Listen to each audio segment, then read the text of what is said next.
આજની ધર્મકથા. પ્રણામ. પરમાત્મા મુનિ સુવ્રત સ્વામી એમના પૂર્વ ભવોના ચરિત્રની અંદરમાં આપણું ચિત્ત છેલ્લા કેટલાક દિવસોથી રમમાણ કરી રહ્યું છે. એમના આ ભવની વાતો, ચક્રવર્તીના યુવરાજ તરીકેની એમની વાતો આપણને બહુ પ્રેરે એવી છે.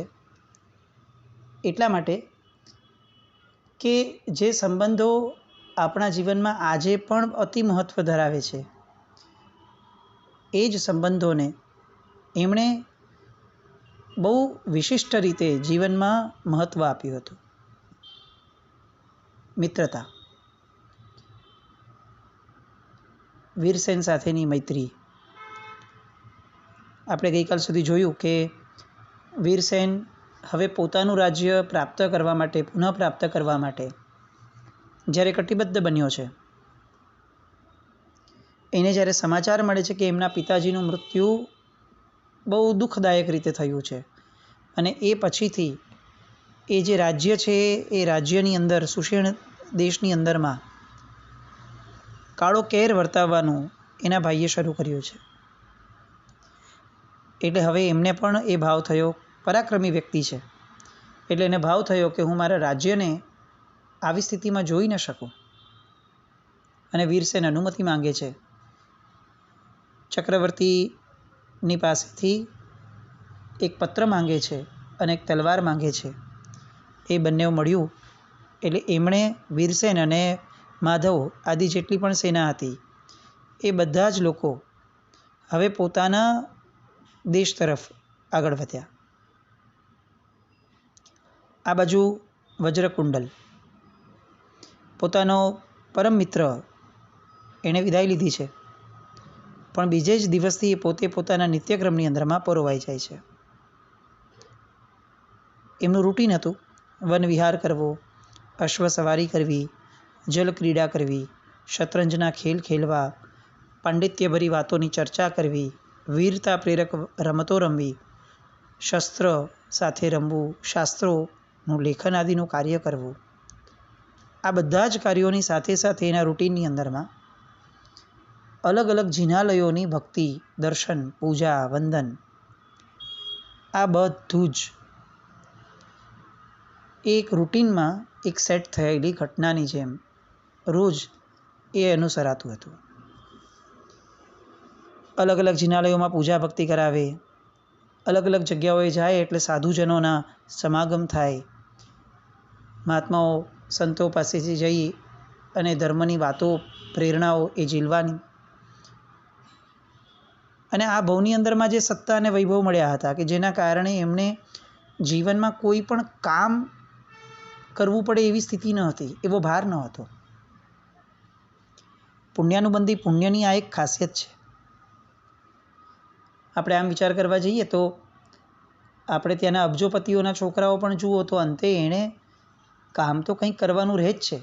અલબત્ત એ વ્યવહારુ પણ છે કે કોઈ સાવ બેસીને ન જીવી શકે, પણ પુણ્યાનુબંધી પુણ્યનો ઉદય હોય ત્યારે આવા ચક્રવર્તીના ઘરે જન્મ મળવાના કારણે શું થાય છે કે એને જન્મ લીધા પછીથી ધર્મ કરવો છે તો એ ધર્મમાં ક્યાંય અંતરાયભૂત થાય એવો વિચાર પણ કોઈને ન આવે. એ જેવા રાજા થશે એટલે આપણે આગળ કથામાં જોશું કે એ પોતાના પિતાનું જે પણ રાજ્ય વગેરે છે એનું વહન કરવામાં એ સંપૂર્ણ સક્રિય થઈ જશે. પણ અત્યારે જ્યારે એ યુવરાજ પદે છે ત્યારે એ જે રીતે ધર્મ કરે છે એ દર્શાવે છે કે એના મનની અંદરમાં પૂર્વભવોના ધર્મ, એનો પરિણામ એ બહુ સરસ રીતે અંકિત થયેલો છે. નવી નવી રીતની પૂજાઓ, પ્રતિદિન 3 વેળાએ જીન વંદન કરવું એ દિનચર્યાનો અવિભાજ્ય અંગ બનતો ગયો. સાધુ ભગવંતોનો યોગ મળી જાય તો એમની પાસે ધર્મશ્રવણ કરવું, પ્રતિક્રમણ આદિ આવશ્યક યોગો કરવા, અલગ અલગ જિનાલયે જવું. ક્યારેક કોઈક પરગામના કે નજીકના શ્રાવકો આવે તો પિતાજીની આજ્ઞા મેળવી અને એ લોકોની સાથે પણ પરમાત્માની ઉપાસનામાં એ ભળી જતા.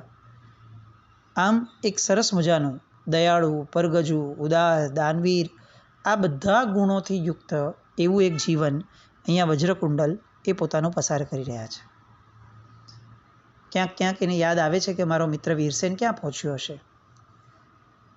પણ સાધક આત્માના જીવનની એક ખાસિયત હોય, એની માટે દરેક નિમિત્ત એક કર્તવ્ય માત્ર હોય. એટલે જેવું એ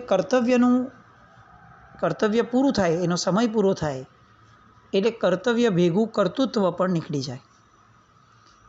વારંવાર એ કર્તવ્યની યાદ ન આવે, કારણ કે કર્તવ્ય ભેગું કર્તૃત્વ પણ વહી ગયેલું. એટલે મેં આવું કર્યું હતું અથવા મારી સાથે આવું થયું હતું, એની સ્મૃતિ બહુ લાંબી ન હોય. વીરસેન સાથેની મૈત્રી આટલી સરસ, આટલી મજાની, પણ એના રૂટીનના શુભતાના આલંબનોમાં ક્યાંય પણ એ વીરસેનની મૈત્રીની યાદો એ એમને ડિસ્ટર્બ નથી કરતી.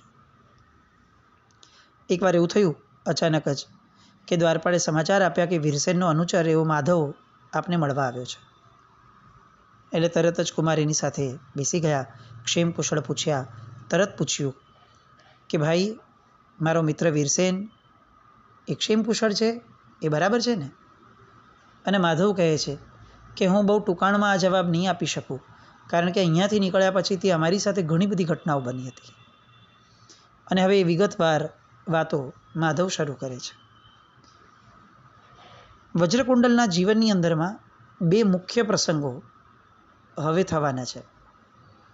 એમાંના એક પહેલા પ્રસંગને આપણે કેટલીક ગતિમાં જોઈ લઈએ. જ્યાં જ્યાં વાતો આવશ્યક છે ત્યાં ત્યાં આપણે રોકાઈએ. અધરવાઇઝ વીરસેનની કથા ખૂબ લાંબી છે, પણ વજ્રકુંડલના જીવનની અંદરમાં એ વીરસેનની વાતોનું જ્યાં જ્યાં જેટલું ઇન્વોલ્વમેન્ટ અને ટચ છે, આપણે એને સ્પર્શીને આગળ વધતા જઈએ. માધવ વાત શરૂ કરે છે કે આપને ત્યાંથી આજ્ઞાપત્ર લઈને જેવા સુષેણ દેશ જવા માટે નીકળ્યા, એટલે આજુબાજુના દેશના જે નગરો હતા એ લોકોના રાજાઓને ખબર પડવા લાગી કે આ તો વીરસેન ચક્રવર્તી સમ્રાટ વજ્રનાભીનો આજ્ઞાપત્ર લઈને નીકળ્યો છે અને ચક્રવર્તીની ખડક સાથે છે. એટલે ધીરે ધીરે અનેક ઠાકોરો, મંડલેશ્વરો, દંડનાયકો આ બધા આ વીરસેન કુમારને સહાય કરવા માટે આવવા લાગ્યા.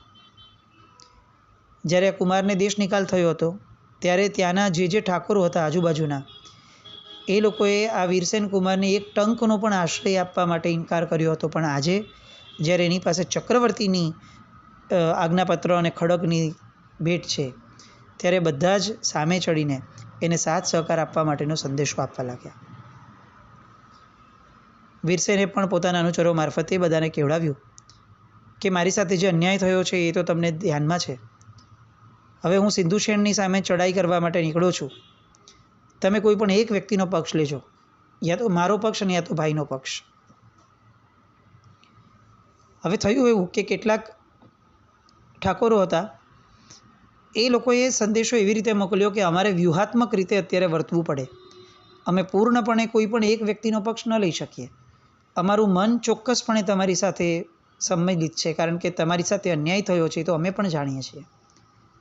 પણ જેમ જેમ પરિસ્થિતિ બદલાતી જશે તેમ તેમ અમે તમારા પક્ષે આવવા માટે તત્પર બનશું. અત્યારે હાલ પૂરતું અમે અમારા કેટલાક સૈન્યના ભાગને તમારી સાથે જોડાવા માટે આપીએ છીએ, પણ અમે વ્યક્તિગત રીતે કેટલીક પરિસ્થિતિઓના બદલાવ પછીથી જ અમે આવશું. બહુ ડિપ્લોમેટિક વાતો, રાજનીતિ આમ પણ આવી જોઈએ. વજ્રકુંડલે બહુ શાર્પ મગજથી વિચાર્યું કે જો ઠાકોરો પોતે નથી આવ્યા, એનો અર્થ એ થયો કે એ લોકોનું સૈન્ય આવી ગયું, પણ એ લોકો પાસેથી આ સૈન્યને ખાવા પીવા માટેની કે એની જરૂરિયાતો સંતોષવા માટેનું ધન નહીં આવ્યું હોય. એટલે માધવ, તું સૌથી પહેલાં મને કે આટલા મોટા સૈન્યનો નિર્વાહ કઈ રીતે થાય છે? કારણ કે તમે તો અહીંયાથી ગયા ત્યારે પણ એક દ્રવ્ય લઈને નહોતા ગયા. એટલે માધવ ખુલાસો કરે છે કે આપની કૃપાથી એ વાત પણ હળવી થતી જાય છે, કારણ કે કેટલાક ઠાકોરો પાસે સૈન્ય બહુ મોટું ન હતું, તો એ લોકોએ આર્થિક સહાય મોકલી છે. એટલે એના કારણે બહુ મોટો તકલીફનો ભાવ નથી થતો. ઉપરાંત કુમારનો જે મિત્ર છે, પ્રિય મિત્ર શ્રેષ્ઠી, એણે પણ લાખો મુદ્રાની સહાય આપી છે. સૈનિકો પણ એટલા પ્રસન્ન છે કુમારના સાનિધ્યમાં કે એ લોકો એક ટંક ખાધા ખોરાકી મળી જાય તો બીજી કોઈ બહુ મોટી અપેક્ષા નથી રાખતા. વજ્રકુંડલને શાંતિ થઈ કે ચાલો આ એક બહુ મહત્ત્વનો પ્રશ્ન એ શાંત થયો છે તો બહુ સરસ, હવે આગળ શું થયું એ જણાવો. એટલે માધવ ફરીથી કહે છે કે બધા જ સૈનિકો વગેરે એકત્ર થઈ જતા એટલે એમણે ચડાઈની શરૂઆત કરવાનું નક્કી કર્યું. એક પછી એક નગરો ઉપર જે રસ્તામાં આવે છે ત્યાં પોતાનું આધિપત્ય સ્થાપતા ગયા. હવે આ બધી જ ગતિવિધિઓનો અહેવાલ પેલા સિંધુસેનને પણ મળતો ગયો. એટલે એણે તરત શું કર્યું કે જે ઠાકોરો એની હારે હતા એ ઠાકોરોની પાસે રાજદૂત મોકલી અને ખુલાસો મંગાવ્યો કે તમે બધા મને રૂબરૂ મળી જાઓ અને તમે મને દ્રઢપણે જણાવો કે તમે મારા પક્ષે છો કે મારા ભાઈના પક્ષે છો. આ ઠાકોરો બહુ ચાલાક હતા. એટલે ઠાકોરોએ તો એમને એવો જવાબ આપ્યો કે અમે તો તમને અને રાજગાદીને જ વફાદાર છે. અમારા રાજકુમારો એવા હતા કે જેને પહેલેથી એમ લાગતું હતું કે વીરસેન ભેગા જવું છે તો અમારા રાજકુમારો વયા ગયા છે એની ભેગા, પણ અમે તો તમારી ભેગા જ છીએ, એવું એમણે સિંધુસેનને સમાચાર આપ્યા. હવે આ સમાચાર વીરસેન પાસે પણ આવ્યા. વીરસેન હવે થોડો વિમાસણમાં મુકાયો છે. એને એમ થયું કે આ ઠાકોરોનો પક્ષ એક્ઝેક્ટલી શું છે. જ્યારે ખરેખર યુદ્ધ થશે ત્યારે આ ઠાકોરો ક્યાં હશે? એ પોતાના પુત્રોને મારી તરફ મોકલી તો દીધા છે, પણ સામે એણે વચન આપ્યું છે સિંધુસેનને કે અમે તમારા પક્ષે જ લડશું. તો હકીકતની અંદરમાં હવે મારે કઈ રીતે આગળ વધવું, એ કેટલીક એને વિમાસણ થઈ. વજ્રકુંડલ આ બધું જ સાંભળી રહ્યા છે સસ્મિત. અને આ રાજકાજના જે આટાપાટાઓ છે કે જેને હજી એમને ભોગવવાના બાકી છે પણ છતાં એ સમજતા હતા. એટલે પછી એમણે પ્રશ્ન કર્યો કે એ બધું તો બરાબર, પણ પ્રજા શું ઈચ્છે છે? સૌથી મહત્ત્વની વાત એ છે. એટલે તરત માધવે કીધું કે પ્રજા તો કોઈ પણ દ્વિધામાં નથી. પ્રજા ચોક્કસપણે એ વીરસેન પોતાનો રાજા બને એ જ ઈચ્છે છે. સારું, હવે પછી શું થયું? એટલે માધવ ફરી આગળ વધે છે કે સેંકડો હાથી, હજારો અશ્વો, લાખોના પાયદળ સાથે સિંધુસેન રાજાએ હુકમ કર્યો એટલે મહાનંદ દંડનાયક જે છે એણે વીરસેન કુમાર ઉપર આક્રમણ કર્યું. હવે આ મહાનંદ દંડનાયક જે છે એ રાજાનો બહુ વફાદાર હતો. જ્યારે રાજાએ વીરસેનને કાઢી મૂક્યા હતા પહેરેલે કપડે, ત્યારે એ દુઃખી થયો હતો. અત્યારે તો એના માથે સિંધુસેન છે એટલે આજ્ઞા પૂરી પાડવા માટે એ યુદ્ધ કરવા માટે આવ્યો ખરો, પણ એની કેટલીક અરુચિ પણ હતી. સિંધુસેન જે રીતે પ્રજા સાથે અન્યાય કરતો હતો એની માટે અરુચિ પણ હતી. એટલે એક્ઝેક્ટ જ્યારે વીરસેનની સાથે યુદ્ધ કરવા માટે એણે સામે તંબુમાં પડાવ નાખ્યો કે વીરસેને એને કેટલાક જે સમાચાર મળ્યા હતા એના કારણે સામેથી આ મહાનંદ દંડનાયકને સમાચાર મોકલ્યા કે મારે તમને મળવું છે. એમને ખાતરી હતી કે ફક્ત મિલનની અંદરમાં જ એમને પીગળાવી દેશે, અને થયું પણ એવું જ. અને એના કારણે એ આખી જે ટુકડી હતી કે જે વીરસેન સાથે યુદ્ધ કરવા આવી હતી એ આખીને આખી ટુકડી સાથે મહાનંદ દંડનાયક પોતે એ વીરસેન કુમારના સૈન્ય અંદરમાં ભળી ગયા. બધી રીતે હવે સિંધુસેન તો ધુઆ ફુઆ થઈ ગયો. એટલે હવે એને એમ થયું કે મારું જે સૈન્ય બચ્યું છે એનાથી હું ગમે તેમ કરીને હવે હું આની પર ચઢાઈ કરું. એવામાં એને એના મામાના પુત્ર મહેન્દ્રરાજ એનું સાનિધ્ય મળ્યું. એ મહેન્દ્રરાજે સિંધુસેનને સલાહ આપી કે ઝેરના પારખા નહીં કર. તારું સૈન્ય કેટલુંક તો ત્યાં વયું ગયું છે. હવે તારી પાસે જે સૈન્ય છે એ પણ જો તારી સામે બળવો કરશે તો તું જીવથી જઈશ. એટલે તું હમણાં કોઈ કરતાં કોઈ ચઢાઈ કરવાનું, સામે ચડીને ચઢાઈ કરવાનું એ તું સાહસ નહીં કર. એક કામ કર, તું લક્ષ્મી રમણપુરથી તારા જે સસરા છે એ સસરા મદનદેવ રાજા અને એમના ભાઈ પિતરાઈ ભાઈ અનંગદેવ એ બંનેઓને તું તાકીદે તેડું મોકલાવ. એ બંને બળિયા રાજાઓ છે, એનો સૈન્ય પણ મોટું છે. એ લોકોને કહે કે તને સહાય કરવા માટે એ લોકો તાકીદે સૈન્ય મોકલે. એમનું સૈન્ય આવી જાય પછી તું લડાઈ કરવા જશે. સિંધુસેન આવેશમાં હતો પણ એના વાત ગળે ઉતરી ગઈ. વજ્રકુંડલા બધું જ સાંભળે છે. અને એ પૂછે છે કે ભાઈ આટલી બધી વાત તને કઈ રીતે ખબર પડી? એક જ જગ્યાએ બેઠા બેઠા તું તો વીરસેનની ભેગો હોઈશ. એટલે માધવે કીધું કે સાહેબ, અમારા ગુપ્તચરો એ સિંધુસેન રાજાના અંગત સલાહકાર તરીકે એ ત્યાં ભેગા થયેલા છે. એટલે દરેકે દરેક વાત એની એક આખી સાંકળ અમારી સાથે જોડાયેલી છે. અમને તરત જ સમાચાર મળી જાય છે. વજ્રકુંડલને સમાધાન થયું. પૂછ્યું કે એની પછી શું થયું? એટલે કીધું કે તો હવે રાજન અમારી માટે વિમાસણ એ થઈ છે કે આ બંને રાજાઓ એટલા બધા બળિયા છે, એટલું મોટું સૈન્ય છે કે જો એ બંને રાજાઓ સિંધુસેનની ભેગા થઈ જશે તો પછી સૈન્યની અપેક્ષાએ, શસ્ત્ર સરંજામની અપેક્ષાએ, એ બધી જ અપેક્ષાએ આપણું સૈન્ય, આપણો પક્ષ થોડો ઢીલો પડશે. અને એના કરતાં પણ બહુ મોટી વસ્તુ જે વીરસેન કુમાર અનુભવે છે એ છે કે યુદ્ધ બહુ લાંબુ ચાલશે. અને વજ્રકુંડલ, પરમાત્માનો જીવ, ત્યારે માધવને કહે છે કે ભાઈ, આ બંને કરતાં એક સૌથી મોટી વાત એ છે કે અઢળક નિર્દોષ લોકો મૃત્યુ પામશે. આ દ્રષ્ટિકોણ છે. ઘટના એકની એક છે, પણ એને જોવાના દ્રષ્ટિકોણો ઉત્તમ પુરુષોના કેવા હોય અને મધ્યમ પુરુષોના કેવા હોય એ આપણને સમજાય. વીરસેન ઉત્તમ પાત્ર હતો, પણ અત્યારે એનું લક્ષ્ય એ એનું રાજ્ય હતું, પોતાનું રાજ્ય મેળવવાનું હતું. તો એને એ જ વિચાર આવ્યા કે યુદ્ધ લાંબુ ચાલશે, શસ્ત્રોનું શું, નિર્વાહનું શું. પણ વજ્રકુંડલ એના જીવનની અંદરમાં, એના મનની અંદરમાં જે જીવદયાનો પરિણામ છે, જે જીવ મૈત્રીનો ભાવ છે, એના કારણે કાચી ક્ષણમાં એના મનમાં આ વિચાર આવે છે કે લાખો નિર્દોષો મરી જશે, એનું શું? અને માધવ પૂછે છે કે સાહેબ, આપની પાસે કોઈ રસ્તો છે? અહીંયા વાત અટકે છે. હવે જે મુખ્ય પાસું આપણે જોવાનું છે એ આ છે. વજ્રકુંડલ, પરમાત્માનો જીવ, એની પાસે વ્યૂહાત્મક શક્તિ પણ કેટલી પ્રબળ હતી. આ નંબર 1. અને બીજી મહત્ત્વની ઘટના એ કે વજ્રકુંડલની જીવદયા માટેની જે એક તાલાવેલી હતી, જીવ હિંસા ટળી જાય એની માટેની, એના કારણે એમનામાં જે ચાલાકી આવી હતી એ અતિશય પ્રબળ હતી. હવે એ રાજનીતિ કેવી રમે છે એ જોવાનું છે.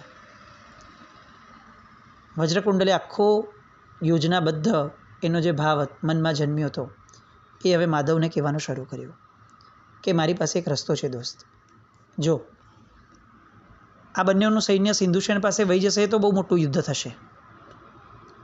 મારી પાસે જે રસ્તો છે એ એમ છે કે વીરસેનને કહે કે એ મને ત્યાં કોક જિનાલયના પૂજન, ઉત્સવ, અર્ચન માટે મને આમંત્રણ આપે. એક ચક્રવર્તીનો પુત્ર આવશે એટલે સૈન્ય લઈને જ આવવાનો, પણ હું ચક્રવર્તીનો પુત્ર છું એટલે કોઈ પણ એક રાજાનો પક્ષ નહીં લઈ શકું હું. પણ હું વીરસેનની સાથે એટલા માટે ઊભો રહીશ કારણ કે પરમાત્મા ભક્તિનું એક આલંબન હશે જેમાં અમે બંને એક સાથે હશું. એટલે થશે એવું કે જેવું વીરસેનની સાથે અમે આવ્યા છે એવા સમાચાર જેવા ઓલા બંને રાજાઓને મળશે, એટલે બંને રાજાઓ અટકશે. અને મારી યોજના એવી છે કે મારો કોઈ સૈનિક નહીં, પણ તમારામાંથી કોઈક એ બંને રાજાઓ પાસે જાય દૂત બનીને અને એને એવું કહે કે ચક્રવર્તીના પુત્ર વજ્રકુંડલજી એ તમને મળવા ઈચ્છે છે અને એ એવું ઈચ્છે છે કે આ બંને ભાઈઓના ઝઘડા એ શમી જાય એની માટે પ્રયત્ન કરવાના હોય. આપણે કોઈ એકનો પક્ષ લઈ લેશું તો લાખો લોકો રહેસાઈ જશે અને કોકના ઘરના ઝઘડાને ઠારવાના હોય, કોકના ઝઘડા વધારવાના કે બાળવાના ન હોય. અને જેવો ચક્રવર્તીનો દીકરો એને આવા સમાચાર આપશે એટલે હું નિશ્ચિતપણે હું માનું છું કે બંને રાજાઓ પોતાના દેશમાં પાછા ફરી જશે અને પછી સિંધુસેનને સીધું હું સમાચાર મોકલીશ કે દોસ્ત, મૈત્રીના ભાવે તને જણાવું છું કે વીરસેનના પક્ષે સત્ય છે, તારા પક્ષે અત્યારે જે પણ છે તે, પણ તું મારા પક્ષમાં આવી જા, હું તને સમાવી લઈશ. અને જેવું સિંધુસેન પાસે પીઠબળ કોઈ નહીં હોય અને આવા સમાચાર પહોંચશે એટલે એની પાસે એક જ વિકલ્પ રહેશે કે ચક્રવર્તીના દીકરાને એ હા પાડી દે અને આખું ને આખું યુદ્ધ બધી જ બાજુએથી ટળી જાય. વજ્રકુંડલનો આ માસ્ટર સ્ટ્રોક હતો જે એણે માધવ સાથે શેર કર્યો. આ રાજનીતિની વાતો છે ને એ કદાચ આપણને બહુ આકર્ષે નહીં એવું બની શકે, પણ આના મૂળમાં જોવા જેવું એ છે કે જ્યારે કોઈ એક જીવ દ્રઢ નિશ્ચયી બને છે કે મારે યુદ્ધ નથી થવા દેવું, મારે જીવ હિંસા નથી થવા દેવી, ત્યારે એને કેવા કેવા રસ્તાઓ સૂઝી શકે છે. આપણું અંદરનું જીવદળ, આપણું અંદરનું આત્મબળ એ કદાચ ઇન્દ્રિયાતીત એવું જ્ઞાન લઈને બેઠું છે, પણ એની દિશા તરફ આપણે જો ડગલું ભરશું તો એ જ્ઞાન ક્યારેક બહાર આવશે. અત્યારે આપણે જે કુંઠિત અવસ્થામાં છીએ, આપણા જ મનના વિચારો, આપણી જ પૂર્વભવની સંસ્કારની ધારા, આપણા જ અનુભવો, બધું આપણું ને આપણું, અને એમાં જ વિચારીએ ને એ જ પ્રમાણે જીવીએ, એના કરતાં કંઈક ઉપર ઉઠીએ અને આવા પવિત્ર વ્યક્તિઓ એ જે માર્ગે ચાલ્યા એ માર્ગે ચાલવાનો પ્રયત્ન કરીએ. તો હું એવું માનું છું કે કદાચ આપણો માર્ગ બહુ જ શુભ અને બહુ સત્વરે પસાર થશે એવું થશે. વજ્રકુંડલની આ યોજના માધવ તો સાંભળતો સાંભળતો દિગ્મૂઢ થઈ ગયો કે આ ખરેખર ચક્રવર્તીના ઘરે જે રત્ન પ્રગટ્યું છે એ વર્તાય છે. શું વિચારીને આવ્યો હતો અને અહીંયા તો શું જાણવા મળ્યું, આખું યુદ્ધ પૂરું થઈ ગયું વાતમાં જ. અને આ જે યોજના છે એ હવે કઈ રીતે એક્ઝિક્યુટ થાય છે એ વાતો માટે આવતીકાલે ફરીથી મળીએ. પણ ત્યાં સુધી આપણે આ ફેર વિચારણામાં રહીએ. વજ્રકુંડલને મનની પવિત્રતાના કારણે, શુભ આશયના કારણે એને જે બુદ્ધિ સૂઝે છે એવી બુદ્ધિ આપણા જીવનમાં પણ આવે, આપણા આશય શુદ્ધ થાય, એવું કંઈક થાય એવી શુભ મંગલ કામના સાથે. જીને આજ્ઞા વિરુદ્ધ કંઈ પણ બોલાયું હોય તો મિચ્છામિ દુક્કડમ. જૈનમ જયતિ શાસન.